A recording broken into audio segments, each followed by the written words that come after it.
Donald Trump has no character. He doesn't give a damn about the Latino community. He's failed businessman. He only cares about the billionaire friends he has and accumulating wealth for those at the top. He says immigrants are poisoning the blood of our country. Give me a break. He wants to do away with the birthright citizenship. Who the hell has said that in the last 100 years? And just the other day, a speaker at his rally called Puerto Rico a floating island of garbage. Well, let me tell you something. I don't know the Puerto Rican that I know, or Puerto Rico where I'm in my home state of Delaware. They're good, decent, honorable people. The only garbage I see floating out there is his supporters. His demonization of Latinos is unconscionable, and it's un-American. It's totally contrary to everything we've done, everything we've been.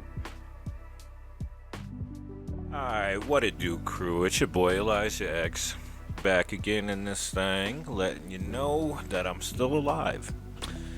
Been handling business per usual, as we do so well in these parts. Got people hitting me up. Y'all see what's going on, man.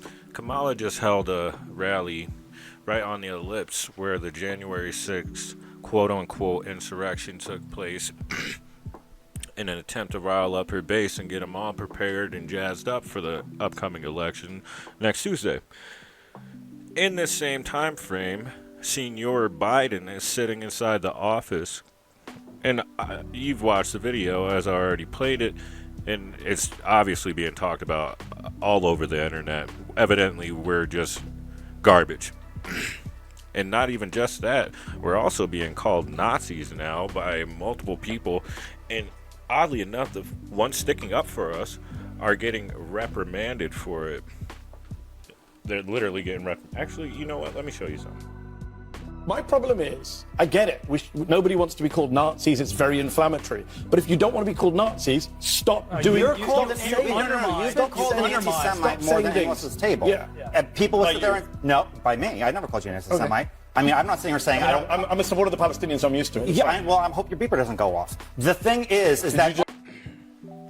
So, as you can see, like, on the left side of the media, they are completely fine with deeming us followers as Nazis, literal Nazis, as if that's what we're doing on our end, gathering a bunch of skinheads and tattooed swastika-loving Nazis on our side to march on the Capitol or something. It's really odd considering the sheer diversity in numbers of blacks, Latinos, Muslims, Asians, a bunch of fellas and women on our side, a lot, myself included, coming from the left. And oddly enough, I always consider myself left, but I never voted until this election. There was no way for me to sit this one out. Too big to rig is for sure.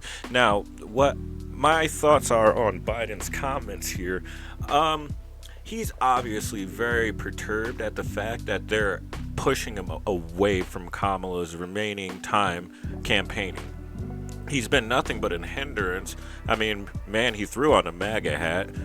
It may have looked like a joke, but in lockstep with him doing these other things, like while she's speaking, saying that we're garbage and putting a foul label on us, that's just causing people to pull away in revulsion. And that goes for independents and lefties alike, because at the end of the day, we are still the American public. We are not Nazis. We are the citizens of your nation that you have failed, you and the current running Miss Harris. So I have the sneaking suspicion that even though Joe's obviously senile and a little bit worse for wear, I feel like he's still holding so much salt from the fact that they just ripped him out of office like that. I feel like if he has any cognizance left, he's doing this bit on purpose. I feel like he also knew that Kamala was an empty soul, so he threw her up as the only possible nomination for the party because he knew it was going to turn into such a clusterfuck, to be honest. I feel like he knew, since they're pulling away and trying to take him out of the picture fully, he's like, how about I make this worse for everyone? And like Trump keeps hinting at, he's like, you know what? I know he doesn't like me, but I'm starting to feel like he likes me more than Kamala. I believe there's some truth that rings in that statement. He's not doing that for no reason. He freaking hates his party. He just can't jump over to the other side like anyone else because he's currently sitting as president, as vacuous as he has to be. Yeah, so ultimately, Joe done effed up. We all know damn well that none of us condone Nazis. We don't walk around freaking throwing up the Sig Heil, and like, we don't do any of that on this side. If anything, all we do is show love and pop up for our people. So for you to acknowledge half of the country or more as one of the most vile threats potentially in history, that's a big old L. Stay tuned, man. I got something else coming up. Candace Owens, who ironically I started this podcast covering, she's recently done a interview with Yoichi Clark, I believe his name is, and it goes into more details on Kamala's history.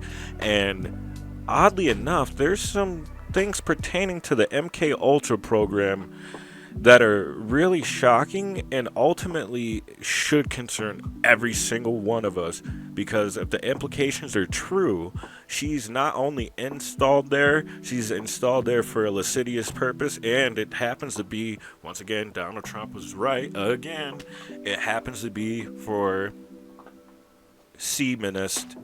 Yeah, that sounds dirty. C-munist. You get me. You feel me? But I'll catch y'all. Stay tuned. Be blessed and stay so. It's always good.